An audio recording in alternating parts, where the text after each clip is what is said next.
comprehensive level of the locust pose. So I will explain the one of the traditional style of the locust posture. Thầy sẽ hướng dẫn mọi người cách truyền thống của tư thế chôn sấu để cho mọi người có thể hiểu. You have to be lying down with the chest, Nằm úp ngực thẳng and you have to be take your both arms under your thigh. và chúng ta để hai tay ở dưới đùi của mình. Usually, somebody they explain palm facing down, palm facing upward, but it's my technique, my experience. But if the palm facing down, it will be more helpful for you to lift up your legs. Một số người sẽ hướng dẫn là lòng bàn tay lên trên và một người lòng bàn tay xuống dưới, nhưng mà với kinh nghiệm của thầy, kinh nghiệm là sự trải nghiệm của thầy thì lòng bàn tay xuống dưới sẽ có sự trợ giúp tốt nhất cho chúng ta. When you practice, you can also feel the tay difference. nhiều lực nó khỏe hơn. Another thing, you can also make the fist also. Make the fist also, open the palm also. When you Và chúng ta có practice, thể nắm tay hoặc mở tay đều được. so when you make the fist, it will be give you the more support. When you practice, so you can feel the difference. Và khi mà chúng ta nắm tay thì sẽ được cái sự trợ giúp nhiều hơn, chúng ta sẽ biết khi mà chúng ta luyện tập, khi mà luyện tập chúng ta sẽ biết sự khác nhau. Another very important thing when you come in the in this position, you do one thing: curl your toes inside. Yes. Understand? Good. Yeah. First you come in this position. After that you lean your shoulder a bit front. Yes, here. Đưa cái vai của người về You have phía to trước. lean your shoulder front so that your shoulder is not be sinking. That's why a little bit leaning your shoulder front. Lý do đưa vai về trước như thế sẽ tránh cho chúng ta cái tình trạng chúng ta bị so vai lại, co vai lại. These are very important things need to be known.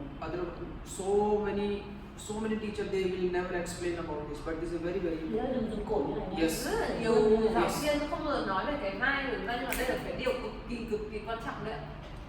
And after that, first you will practice the half locust. Keep your both legs together. Và đầu tiên là khi thực hiện tư thế chôn sấu thì hãy giữ hai chân cùng với nhau và để cái lòng bàn cái mũi, cái ngón chân hướng về phía trong như thế này.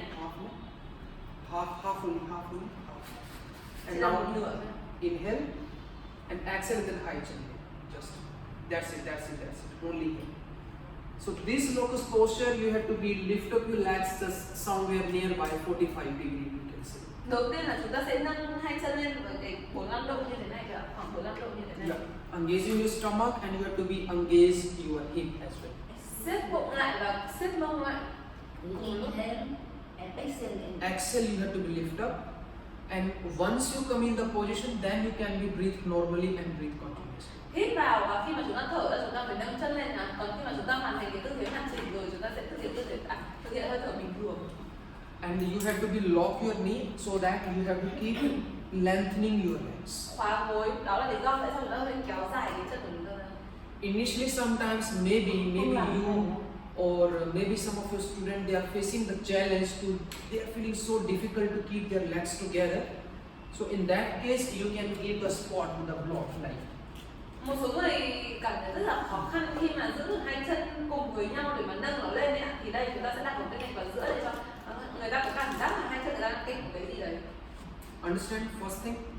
So this is about the, you can say half locust pose, you can say. Mọi người đã hiểu cái điều đầu tiên này chưa? Thứ nhất là đây người ta có thể gọi là đây cái tư thế một nửa chôn sấu. So now I will show you the another level of the locust pose which we just you saw in the picture. Bây giờ thầy sẽ cho mọi người xem cái tư thế hoàn chỉnh mà chúng ta vừa nhìn thấy ở trên này. So technique is the same. The another thing what you have to be do, curl the toes inside first. Kỹ thuật thì đúng. Chị ơi, cho cái Curl the toes inside. Okay. So this posture also can be practiced in the two way. One, somebody they are kick the leg up. This is the one style. If you have enough power, enough controlling on your stomach, on your core, on your spine. Cách đầu tiên là dành cho những cái người mà có cơ bụng rất là khỏe, người ta sẽ đá chân của người ta lên. Can you lift up the both legs up together? Đây, và chị đang đá chân của chị lên. But what I say, lifting the legs up together, if you have enough control, then you can be try with that. Khi mà chúng ta đủ khỏe để có thể điều khiển được cơ thể thì chúng ta sẽ làm như thế này ạ. if you have not enough energy of controlling power, so it can be risky. If you cannot control, so it can be a cause of any accident or any injury. Okay, relax. Cái việc mà đá chân lên như này thì có một chút mạo hiểm, đó là nếu mà chúng ta không đủ cái khả năng, không đủ độ khỏe và không đủ sức mạnh ở cơ bụng ấy ạ, thì chúng ta sẽ bị lộn về phía trước. Now I will go for the another technique, another way. Now Sachi do again. Thầy sẽ chỉ một cái phương thức khác. Now curl the toes inside.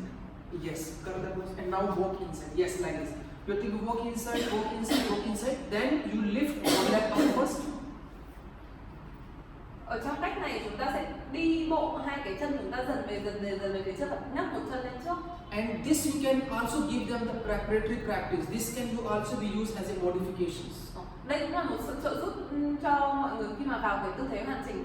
When you are teaching this portion in the class, so you can also start in the basic. You can give the second practice. You can be relaxed, and then you can give the practice from the another leg. Khi mà trong lớp học thì chúng ta có thể đưa cho những cái người học viên của mình từng bước một này. Đầu tiên là tư thế bình thường này, đầu tiên là tư thế chuẩn bị trước, xong đấy là đưa một chân lên, hạ xuống, nghỉ, đưa một chân còn lại lên tiếp. Yeah. So these are the modifications. Now we will come on the final portion with this technique. Đó, sự hướng dẫn là đây là và tiếp theo chúng ta sẽ đi đến tư thế hoàn chỉnh. Come on, now do again. The last, this is the final one. Chị làm lại lần Same thing. Walk in as maximum. One leg and then you use the another leg. This is the đây là tư thế hoàn chỉnh, tư thế chân hoàn chỉnh. So this is the second level. This is, you can say, the second level of the locust pose. After that, the one more variation is you can be bending leg then broken leg. We say the complete locust posture. This is the Puran Shavasana. This is quite very much intensive. Đây là một cái tư thế rất là có thử thách đấy, có nâng cao một chút. Relax. Có thể được gọi là bài cấp thứ 2 của tư thế châu chấu. Yeah. So it will take so much time. First, you need to be prepare yourself in the back bending posture, preparatory practice.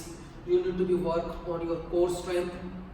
Đây là một cái tư thế cần rất là nhiều sự chuẩn bị và thời gian. Đầu tiên chúng ta sẽ luyện tập những cái bài uốn lưng, và sau đấy là tăng cường sức mạnh của cơ bụng, và sau đó dần dần mới lên được tư thế này. Then you have to be practice on the half locust, and after that, she show the modifications with the one leg, changing the leg, and then you can become. Và sau đó là tư thế một nửa châu chấu. Tiếp theo là bước dần chân lên, sau đó nhấc một chân lên trước, xong sự hạ xuống, chân còn lại lên sau.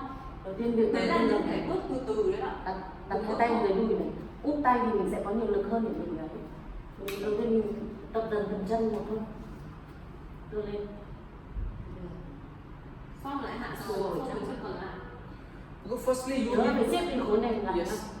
Because initially you need to be, have experience that how you have to be lift the spine, how you have to be Mình lift sẽ có the cảm nhận hip, về cơ bụng của mình. how you have to be lift the leg. Once you have this experience, then it's easy to understand to this posture, and it's easy to reach on this posture. Đầu tiên là chúng ta cần phải có những cái trải nghiệm đủ nhiều về cái việc nâng cái hông của mình lên, rồi nâng cái cột sống của mình lên, nâng chân của mình lên và giữ tư thế như thế nào, và sau đó dần dần chúng ta mới có thể lên cái tư thế này. Yes, please. If we have problem with the legs, Avoid it.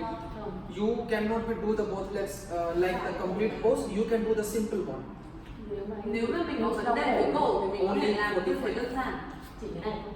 Yes, Nửa this châu is chấu khó rồi nửa châu chấu. because why? Because when you lift up the legs Cái này up thì chị sẽ in the dồn vào cổ 90, hơn. so it will also affect your neck and the Tại vì shoulder. khi mà vào tư thế châu chấu hoàn chỉnh, chân mình 90 độ ấy, thì cái lực tác động nó sẽ tác động lên cả cổ của mình nữa. Thế nên là nếu mà đau cổ Đoạn cổ thì của chị là nằm trên này, dồn lực vào nó. Cổ sau nhưng mà đằng sau cổ sau ấy. Avoid it. Please avoid the intensity. sẽ dồn lực vào gáy ấy, thì những người bị đau cổ vai Không gáy đau nhưng sợ sẽ có. You want to know the some other technique to practice this pose? Mọi người có biết những cái cách khác để đi được vào tư thế này không ạ? There are some another Hai bên cạnh là được không? with the wall it can be, with Với the tường được. blocks can be. You know how to practice with the block. Với cái gạch thế nào? Với tường với cả với gạch đều được. Quả bóng. Nhưng mà muốn đi vào With the block it can Gạch, be. gạch. Yes. With the block, what you have to be do? You have to be drop your shoulder on the block. đầu tiên chúng ta Yes. nếu mà với gạch ấy ạ, thì chúng ta sẽ đặt vai mình vào gạch. And there should be some gap in between the block. You can come. Sẽ có một cái khoảng cách giữa hai bên cạnh. And then same thing. And now the same thing, you should cut the toes, walk in. Và tay thì vẫn để giống như trước. Sau đó chúng ta vẫn sẽ đi từ từ vào như thế này. And down the one leg. Sau đó đưa một chân lên. And now the both legs. Và So chân with còn the, lại. why we are practicing with the block, because block is giving you a bit spot, especially to your shoulder. Tại sao chúng ta lại luyện tập với gạch? Tại vì những cái viên gạch này nó sẽ cho chúng ta một sự trợ giúp nào đó. So this is like a one sporting practice. You can be also experienced with this one. Đây là một cái bài luyện tập thể chất chúng ta có thể luyện tập nhiều và có kinh nghiệm về nó. So,